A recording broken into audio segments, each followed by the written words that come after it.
So I want you to imagine two rooms in the exact same American city, in the exact same year. We were talking about 1938. Right in the thick of it. Exactly. So let's step into room one first. You pull open these heavy wooden doors, and the noise just hits you like a physical wall. Oh, I can only imagine. It is this deafening, relentless clatter of hundreds of industrial sewing machines. The air is thick, it's stiflingly hot, and it's practically vibrating with cotton lint. Wow. Yeah. And you see rows upon rows of heavy wooden tables stretching to the back of this repurposed warehouse. And sitting at these tables, hunched over treadle machines and electric stitchers, are women.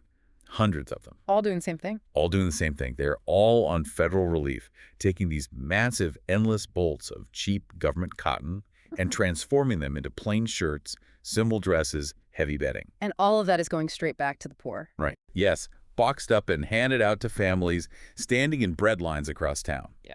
And for a vast number of the women sitting in this deafening room, the paycheck they're going to receive at the end of the week is the very first wage they have ever earned in their own name. It's a really striking, visceral image of survival, you know? The sheer industrial scale of the relief effort in that single room is staggering. It really is. But I want you to close those doors, and we're going to travel across town and step into room 2. Okay, let's go. You open the doors here, and the atmosphere could not be more different. The silence is absolute. It's like pin drop quiet. So no heavy machinery in this one. None. Instead of heavy sewing machines, you see endless rows of neat wooden desks. And sitting at these desks is a workforce of what the era called human computers. Right, human computers. Yeah. And just like the sewing room, a massive percentage of these workers are women, also on federal relief. But they aren't working with cotton. They are bent over these enormous, perfectly ruled ledgers holding pencils. Just pencils and paper? Pencils and paper. They're filling column after column, page after page with numbers, calculating complex logarithms, square roots, trigonometric wave values, all entirely by hand, carrying the math out to 15 or 20 decimal places. That is wild. It sounds like an accounting firm. It looks like the world's largest, quietest accounting firm. But the numbers these women are generating by hand will soon be bound into massive books that will eventually be rushed to the front lines of a global war to help aim United States artillery. Two rooms, the deafening roar of the sewing machines and the absolute silence of the math hall. Today, you, the person listening to us right now, our third participant at the table, are going to explore the jarring contrast between these two spaces. It's quite the contrast. It is. We're opening up a really remarkable research dossier compiled by Nick McKenzie, put together for a historical project called The Infinite Dividend. Nick synthesized records pulled straight from the National Archives, the Library of Congress, the National Institute of Standards and Technology, and just a mountain of New Deal scholarship. And we're going to use those sources to hold two seemingly contradictory realities in our minds at the exact same time. Okay, let's unpack this. What are the two realities? Well, on one hand, we're looking at the undeniable achievement of the Works Progress Administration, the WPA. I mean, this program delivered life-saving wages, dignity, and actual survival to hundreds of thousands of desperate women during the Great Depression. Right, which is huge. Huge. But on the other hand, we have to look unblinkingly at the rigid systemic gender ceilings that the federal government built into the very architecture of that relief. And if you are someone who studies the history of American computing, or, if you just care about how our modern digital landscape was built, there is a massive hidden treasure in this dossier. Oh, absolutely. Buried under all this dusty paperwork of a 1930s government jobs program, hidden in that silent room of human computers, is the origin story of modern programming itself. It really is. But we can't understand either of those rooms, the cotton or the calculus, without understanding the foundation of the massive relief shelter the government was trying to build in the 1930s. Right. The entire system rested on a single fundamental mathematical rule. To understand the WPA, you have to understand the brutal arithmetic of the Great Depression. The math of survival. Exactly. The federal government was staring at a catastrophe. Millions of Americans unemployed, families starving, and the treasury, well, while vast, it was not infinite. They had to make the money stretch. They had to make it stretch as far across the destitute population as physically possible. So they established a bedrock administrative rule for distributing these jobs. 1 worker per household. 1 worker per household. The program would only fund 1 certified WPA job for every needy family. On paper, like in a sterile Washington office somewhere, That sounds like a perfectly rational, egalitarian equation. Sure does. You have a pie of a specific size, you have a line of starving families stretching around the block, so, you give one slice of pie to each family unit. It ensures nobody hoards the relief while their neighbor gets nothing. In a vacuum, it is perfectly rational. But policy is never executed in a vacuum. When you drop that one worker per household rule into the deeply entrenched social realities of 1930s America, it triggers an immediate, massive systemic bias. Right, because of the culture. Exactly. You have to look at the baseline cultural assumptions of the era. The male breadwinner was not just a statistical majority in household structures, it was the unquestioned cultural ideal. The law of the land, basically. Pretty much. The legal frameworks, the societal expectations, the whole narrative of the American family dictated that the man was the earner and the woman was the domestic manager. So when a desperate family walked into a relief office, Right, and the WPA administrator holding the clipboard says, well, we can hire one person from your household. The default answer was almost universally the husband. so it's like they built a massive relief shelter with a giant set of double doors for men and a tiny side door for women. But because the crisis was so huge, hundreds of thousands of women still squeezed through that side door. That's a perfect analogy. The rule didn't have to explicitly say, no women allowed. By simply saying one per family, the policy absorbed the culture. The system effectively said, we will hire the fathers. Which brings up a massive logistical question for me. If the default was the man, who exactly were the women sitting in those two rooms we talked about? I mean, how did a woman ever get her name on a WPA paycheck? Well, she got her name on a paycheck by proving she was the tragic exception to the societal rule. The exception. Yeah. To qualify for a WPA job, a woman essentially had to prove to the government that the male breadwinner structure in her life had catastrophically failed or simply did not exist. Wow. The most straightforward path was widowhood. If a woman's husband had died, leaving her as the sole provider for her children, the WPA would certify her as the worker for that household. But widowhood wasn't the only exception, right? Because the Depression shattered families in a lot of different ways. It did, yeah. A massive category of female WPA workers were deserted wives. Just left behind. The financial devastation of the 1930s created an absolute epidemic of men simply walking out on their families because they couldn't bear the shame or the pressure of being unable to provide. I really want to ground this in the street-level reality for a second for you listening. Think about the humiliation and the bureaucratic hoops a deserted wife had to jump through just to get to a sewing machine. She couldn't just walk into a WPA office and say, hey, my husband left me, I need a job. She had to prove a negative. And the vetting process was incredibly invasive. I mean, the WPA employed caseworkers and investigators who would literally knock on doors. Like going to her house. Yes. They would interview neighbors, check local records, and inspect the home to verify that the husband was truly gone and not just, hiding in the back room to game the system for a second household income. That is rough. A woman had to lay the most painful, vulnerable collapse of her personal life bare before a government clerk just to qualify for the right to sew cotton shirts for a meager wage. You also had single women who were the head of their own households, maybe caring for aging parents or younger siblings. But again, the burden of proof was entirely on the woman to demonstrate that there was no employable male anywhere in the picture. Right. The WPA was a giant machine engineered to put men back to work, and women were only allowed in through the narrowest of side doors, armed with just a pile of tragic paperwork.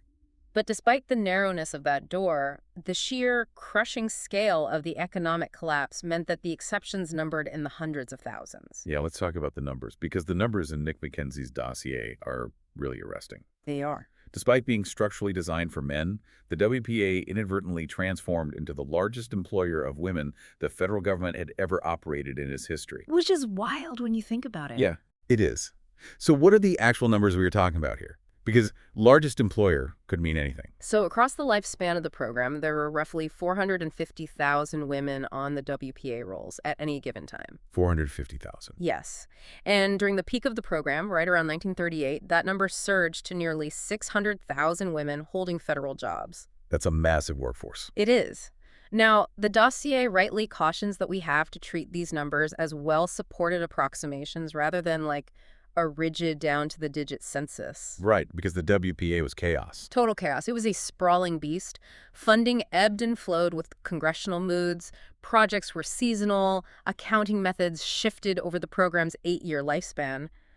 But the baseline magnitude is indisputable. At the height of the Depression, over 500,000 women had somehow squeezed through that narrow side door and were drawing a federal wage. Exactly. So the image of 500,000 women holding government paychecks in 1938 is incredible. But once they made it through that door, the government suddenly had a massive administrative headache on its hands, didn't they? Oh, a huge one. You have hundreds of thousands of women sitting in the proverbial lobby waiting for an assignment, and they aren't a monolith. You have former school teachers standing next to textile mill workers. You have concert pianists standing next to farmers. Who is responsible for figuring out what all these women were actually going to do? That monumental task fell to Ellen S. Woodward. Ellen Woodward. Yes. She is one of the most fascinating architects of the New Deal era. Woodward was a seasoned politician, a reformer from Mississippi, and she had a deep well of experience in managing relief. She knew what she was doing. She definitely did. Before the WPA was even created in 1935, she had directed women's relief efforts under an earlier, more chaotic alphabet soup agency called the Federal Emergency Relief Administration, or FERA. FERA. Right. So when the WPA was finally structured, Harry Hopkins, who ran the entire national system, appointed Woodward as the director of the Women's and Professional Division. Woodward's philosophy is what makes her such a compelling figure in this dossier for me.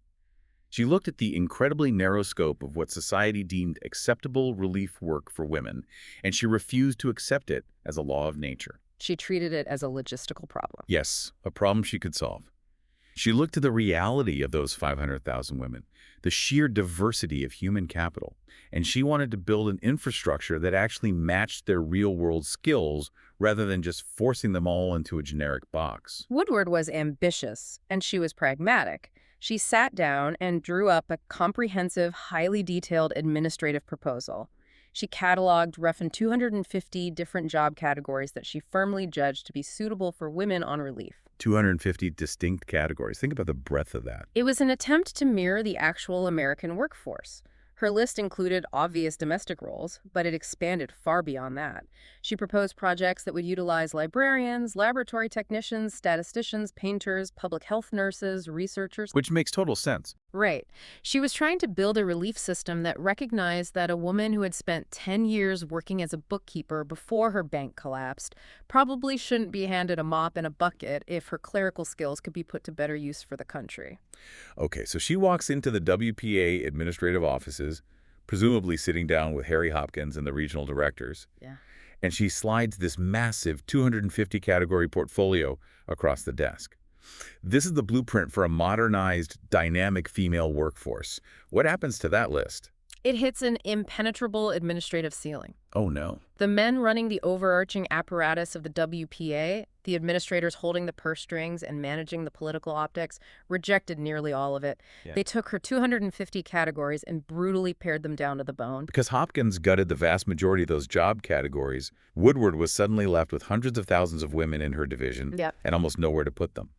The door to diverse, skill-matching employment was slammed shut. Shut tight. So what was the only door left unlocked? If 250 categories went in, what exactly survived the cuts? What survived was a bleakly short, highly restricted list of approved projects.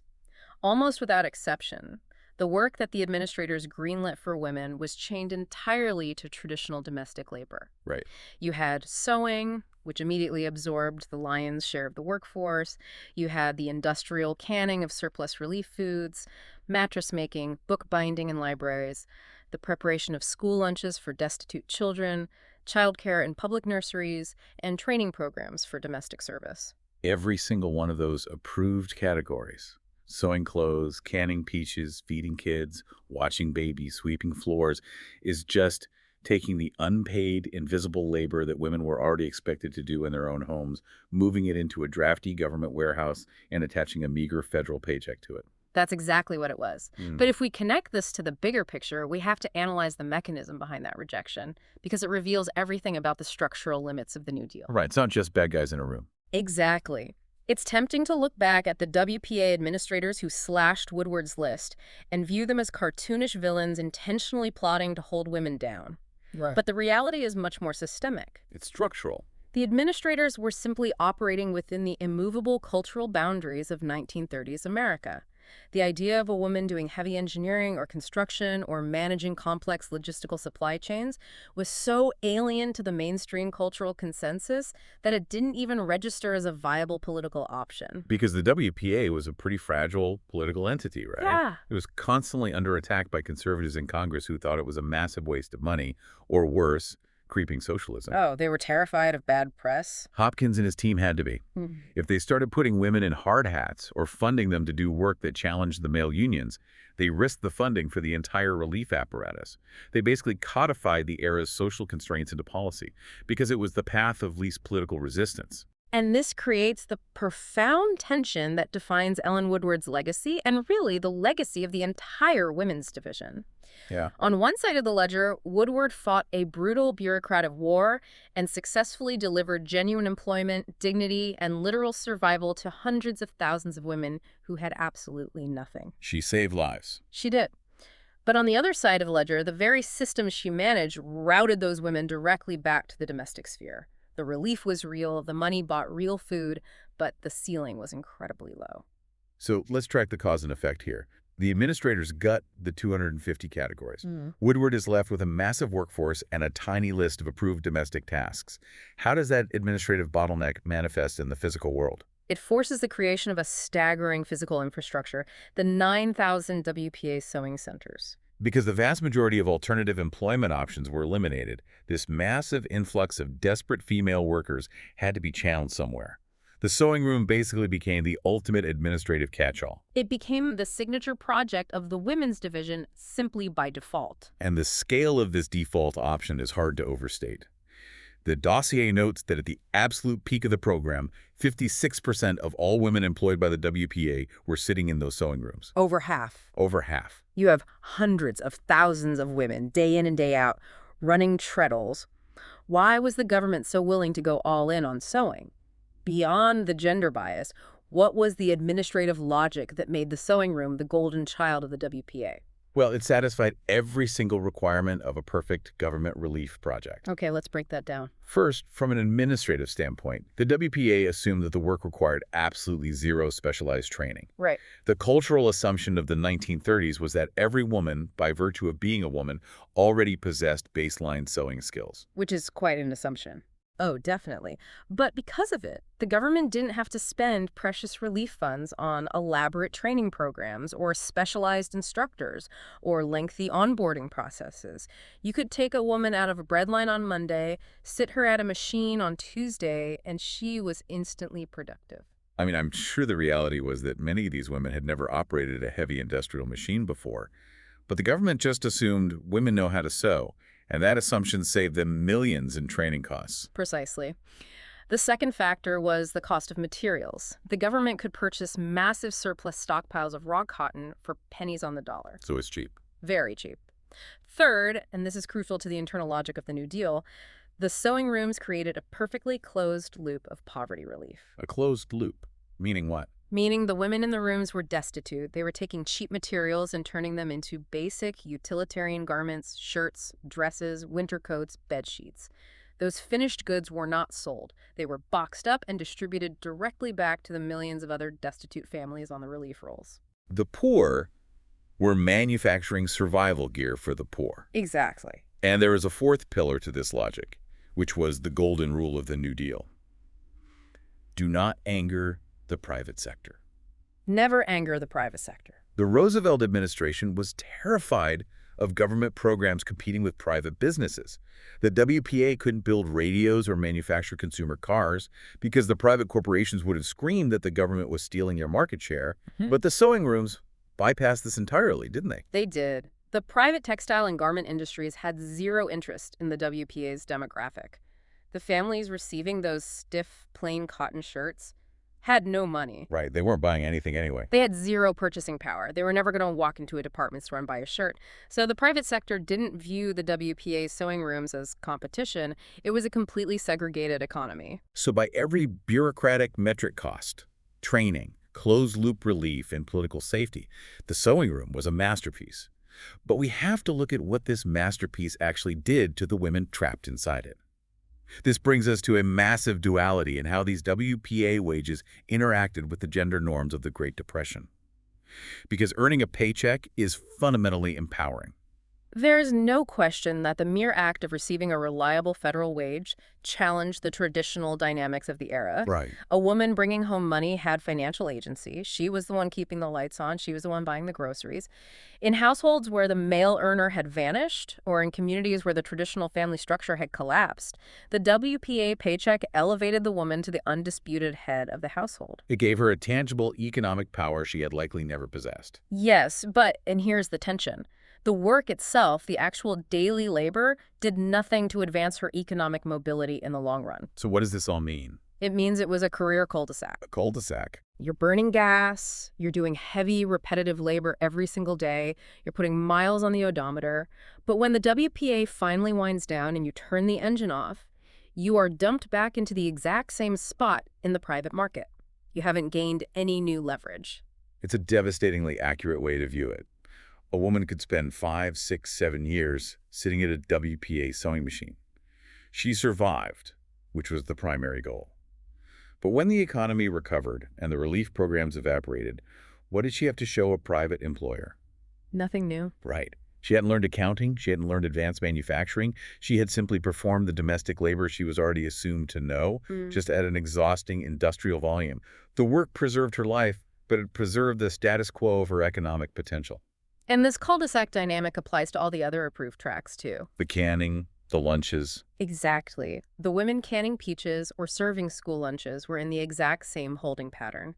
They were safely routed through the kitchen and the laundry, insulated from the broader, more lucrative sectors of the economy. But this raises a massive structural question for me. We know Ellen Woodward's division was officially called the Women's and Professional Division. Professional, great. We've covered the 56% in the sewing rooms, the blue-collar physical relief. But what happened to the women whose skills were strictly white-collar? What happened to the former clerks, the teachers, the writers? Because they couldn't all be shoved behind a treadle machine. This is where we transition to the other side of Woodward's portfolio. Under the exact same administrative umbrella and operating under the exact same one worker per household constraint, a completely different tier of work was taking place. Okay. The white-collar projects reveal how wildly different ceilings can exist within the same bureaucratic house. The dossier highlights an incredible project here called the Historical Records Survey, or the HRS. As a history nerd, this completely blew my mind. The HRS spun out of the famous Federal Writers Project in July of 1936. It was directed by a political scientist named Luther H. Evans, a man who eventually went on to become the Librarian of Congress. What was the core mission of this survey? Luther Evans and the WPA recognized a massive silent crisis occurring across the United States. While the grand, overarching history of the nation, the presidential papers, the treaties, the federal laws, was relatively well preserved in grand buildings in Washington, D.C., the actual granular history of ordinary American life was actively rotting away. Rotting away. Yeah. The WPA called this the microscopic community record. Microscopic is the perfect word. It's the history of the individual. They realized that the paper trail of daily existence was sitting in dark, damp basements and forgotten attics. So they took this white-collar workforce, thousands of unemployed clerks, teachers, and researchers, many of whom were women, and they deployed them. Like an army. They fanned them out like an army of archivists into county courthouses, municipal town halls, local libraries, and rural churches across all 48 states. Let's paint a picture of the physical reality these WPA workers walked into. They aren't walking into pristine, climate-controlled modern archives with white gloves. They're walking into the basement of a wooden courthouse in rural Georgia or a damp church attic in Ohio. What are they actually doing when they get down there? They're confronting absolute chaos. In many of these counties, records spanning back to the 1700s had never been cataloged. They were sitting in disorganized, towering piles on the floor. On the floor. Packed into moldy wooden crates. The workers were dealing with humidity that was dissolving the ink, insects that were literally eating the pages, and the ever-present threat of fire. Oh, the fire risk in those old buildings. A staggering amount of local American history was housed in wooden buildings that were one stray cigarette or one faulty electrical wire away from burning to the ground. So these clerks, desperate for a paycheck, are sitting in the dust, sorting through centuries of paper, What specific types of documents are they pulling out of these piles? They were looking for the foundational documents of civic and personal life. Property deeds, which trace the ownership of land back to original settlements, marriage certificates, court proceedings detailing local disputes, probate records and wills, which provide incredible insight into the wealth and property of everyday people. The stuff that proves people lived. Exactly. They were cataloging church baptismal registers and burial records, which, in an era before widespread social security numbers or standardized federal censuses, were often the only proof that a human being had ever existed. Think about the physical labor of this. A WPA worker finds a stack of marriage certificates from 1840. They have to carefully brush off the dirt, decipher the faded cursive handwriting, and meticulously record the names, dates, and locations into a standardized master inventory. They did this millions and millions of times. And this brings us back to the title of Nick Mackenzie's dossier, The Infinite Dividend. Right, the infinite dividend. The HRS is the purest embodiment of that concept. The federal government made what seemed like a minor, quiet investment in the late 1930s. They paid a few thousand unemployed clerks a basic survival wage to organize old paper. Not exactly a glamorous project. No, it wasn't a massive hydroelectric dam or a soaring suspension bridge that politicians could cut a ribbon in front of. It was invisible work. But that investment has compounded over decades. It's compounded all the way to the present day. Think about anyone listening right now who has ever used Ancestry.com or gone to a local library to trace their family tree. If you click a button today and suddenly find your great-great-grandmother's birth record from a tiny county in the 1800s, it is almost a statistical certainty that the only reason that document wasn't eaten by rats or lost in a fire is because a WPA clerk in 1937 sat in a dusty room, pulled that piece of paper out of a box, and saved it. The genealogists, the local historians, and the sociologists of the 21st century are still actively cashing the dividend from the labor those women and men performed in the 1930s. They preserved the documentary memory of the nation. The HRS was quietly saving the past. But under that exact same women's and professional division, there was another room, a room that was quietly seeding the future. Which brings us back to the second half of our cold open, the math hall. Yes, the math hall. Here's where it gets really interesting. This is the Mathematical Tables Project, launched in New York City in 1938. And if the sewing room represents the rigid ceiling of traditional domestic labor, the Mathematical Tables Project represents a completely unexpected fracture in that ceiling. A break in this system. Yes. To grasp what happened in this room, we first have to fundamentally redefine a piece of modern vocabulary. Okay, what word? Computer. For a modern listener, the word computer conjures up a laptop, a smartphone, a machine made of silicon and circuits. But in 1938, what did the word computer actually mean? It was a job title. It wasn't a machine. It was a human being.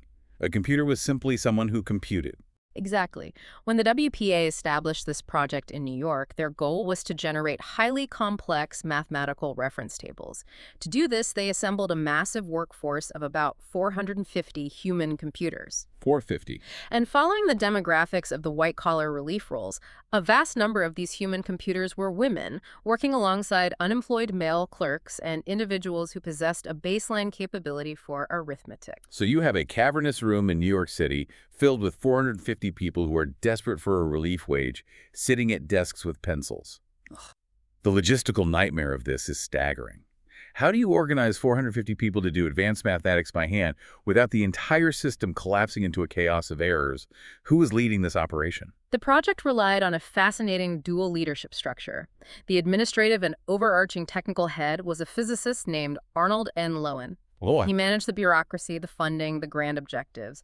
But the mathematical soul of the project, the architect who actually designed the engine that made it work, was a woman named Gertrude Blanch. Gertrude Blanch is the hero of this dossier for me. Who was she? She was born Gittel-Kymowicz in Poland in 1897. She immigrated to the United States as a child, pushed through immense systemic barriers to pursue her education, and ultimately became a brilliant mathematician with a PhD from Cornell. Wow. When the WPA launched the Tables Project, she was appointed as the mathematical director. Let's really dig into the mechanics of what Gertrude Blanch accomplished, because this is where the history of computing is hiding. She doesn't just walk into a room of 450 unemployed clerks, hand them blank ledgers, and say, "All right, everyone, please calculate the trigonometric wave values to 15 decimal places." Oh, if she had done that, the project would have failed on day one. Right. Most of these workers didn't have advanced degrees in calculus. Hmm. Many of them had a standard high school education. They were former bookkeepers, bank tellers, retail clerks.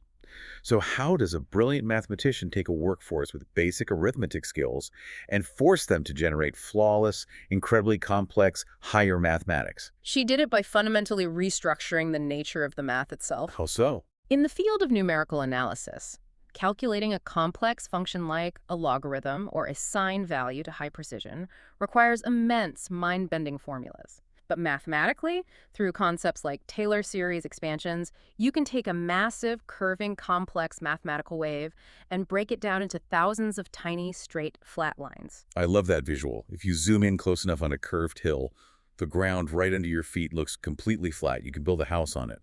Blanche zoomed in on the complex math until it was flat. That is the perfect way to understand it. She realized that any complex equation, no matter how intimidating, can ultimately be decomposed into its most atomic parts. Into basic arithmetic. Yes, it can be broken down into a massive, thousands of steps long sequence of simple addition and simple subtraction. The genius of Gertrude Blanch wasn't just knowing the high-level calculus, it was her ability to write the microscopic, step-by-step instructions to break that calculus down into addition. So Gertrude Blanch basically invented an intellectual assembly line.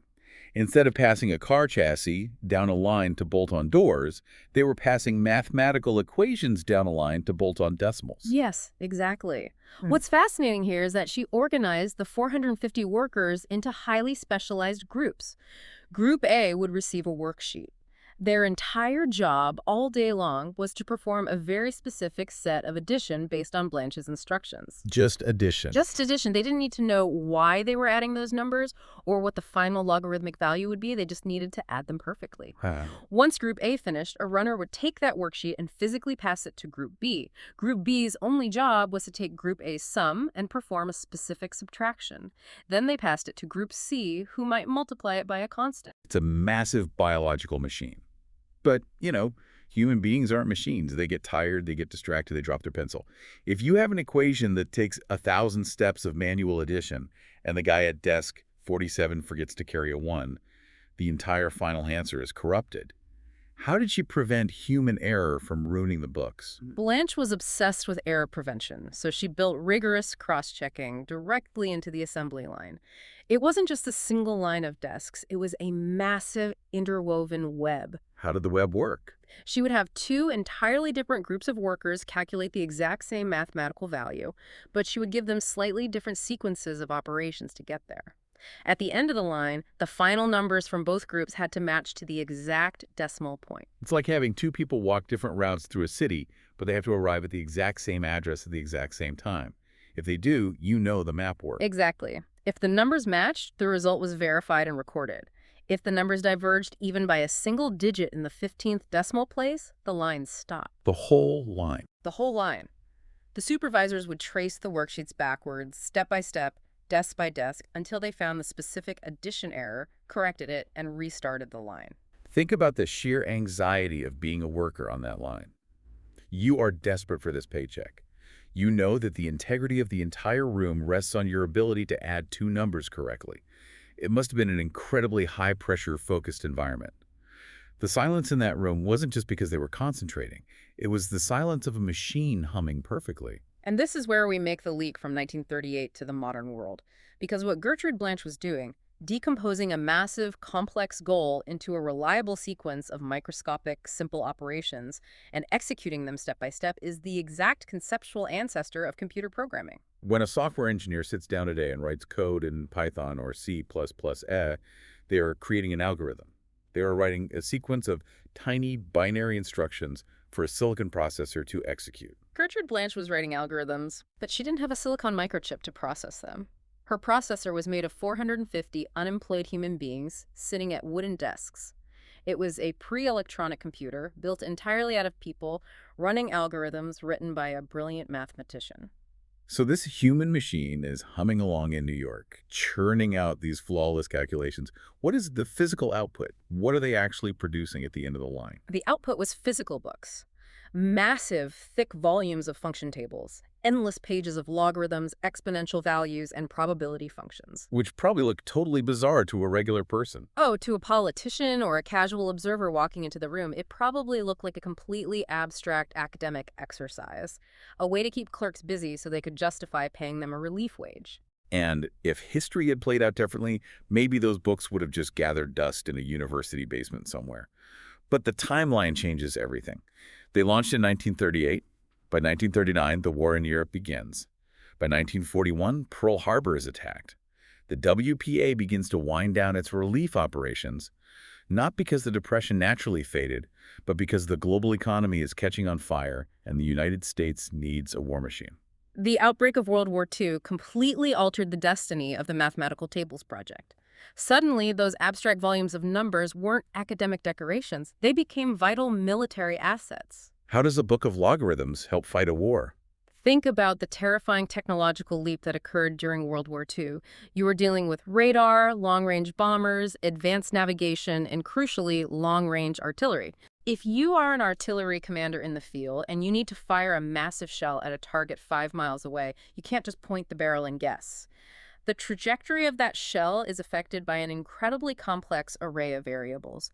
The wind speed, the air temperature, the barometric pressure, the drag coefficient of the shell, and even the curvature and rotation of the earth beneath it. The guy standing in the mud next to the cannon can't sit down with a piece of paper and calculate Taylor series expansions while under enemy fire.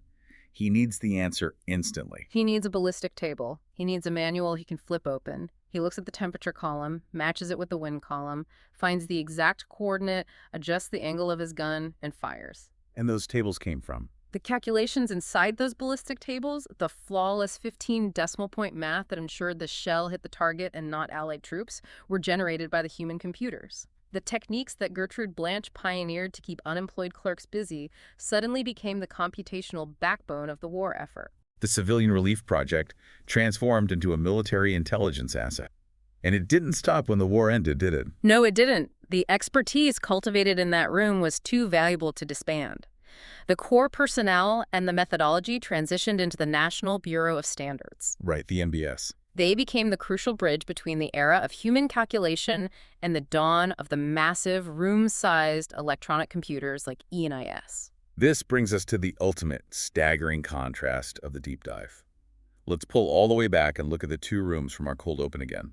The sewing room and the math hall. Both of these rooms were built by the exact same government agency. WPA. Both were constrained by the exact same one worker per household rule, which meant the women inside had to jump to the exact same bureaucratic hoops of proving they were deserted or widowed. Both rooms provided vital, life-saving wages. But when you compare the long-term career outcomes, they are practically living in different centuries. The disparity in ceilings is the most profound lesson of the dossier. We talked about the sewing room as a career cul-de-sac. It provided essential survival, but it intentionally returned women to the domestic sphere with no new economic leverage. Right back where they started. The women running the treadle machines left the WPA exactly where they started, trapped by the cultural assumption that their only value was in domestic labor. But the women sitting in the math hall, they weren't in a cul-de-sac. They were on a runway. They were actively stepping onto the ground floor of an entirely new industry. The women working under Gertrude Blanch learned numerical analysis. They learned algorithmic thinking. They learned how to manage complex logical systems. Which is programming. It is programming. When the war ended and the government began building the first electronic computers, who do you think they hired to program them? They didn't hire hardware engineers to write the code. They hired the people who had already been running algorithms by hand. That makes perfect sense. The women in the math hall had acquired a highly specialized, intensely valuable skill that the post-war economy desperately needed. They had leverage. The ceiling in the math hall had cracked wide open, while the ceiling in the sewing room remained bolted shut. It is a massive synthesis to wrap our heads around. We are looking at the WPA, a relief program built entirely within the rigid patriarchal constraints of 1930s America. The architects of the New Deal did not set out to revolutionize women's work. Not at all. They just wanted to prevent starvation without upsetting the political apple cart. And yet, almost entirely by accident, by the sheer logistical necessity of trying to manage 500,000 exceptions to their own rule, they became a massive engine for women's employment.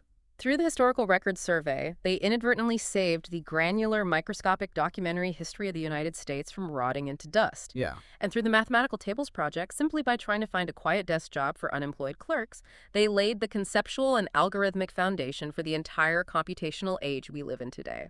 The WPA was a program defined by its limits, but its accidental achievements changed the world. And that raises a really provocative question that I think we should leave with the listener today. Let's hear. We have dissected how the WPA, despite being deliberately structured around the rigid gender constraints of its era, inadvertently planted the seeds of modern computing and historical preservation simply out of the necessity of the crisis. Right. It forces us to look at our own era. When we look at the massive, seemingly mundane administrative systems, the sprawling bureaucracies, or the emergency relief structures of our own time, what hidden seeds are being planted today? Oh, wow. What massive cultural memories or foundational technologies are being quietly seeded right now, simply out of necessity that won't fully bloom until a century from now? That is a phenomenal thought to sit with. We look at modern government programs or corporate bureaucracies, and we cynically assume we know exactly what they are doing, just pushing paper. But the history of the WPA proves that the most profound impacts of a massive system are almost always the ones the architects never saw coming. Thank you for joining us at the table for this deep dive. Next time you look at a massive spreadsheet or click a button to find an old family record online, remember those 2 rooms in 1938. Remember the deafening roar of the cotton machines, the absolute silence of the pencils in the math hall, and the women who navigated a massive, constrained system to quietly build the future. Keep questioning the hidden structures around you, and we'll see you on the next deep dive.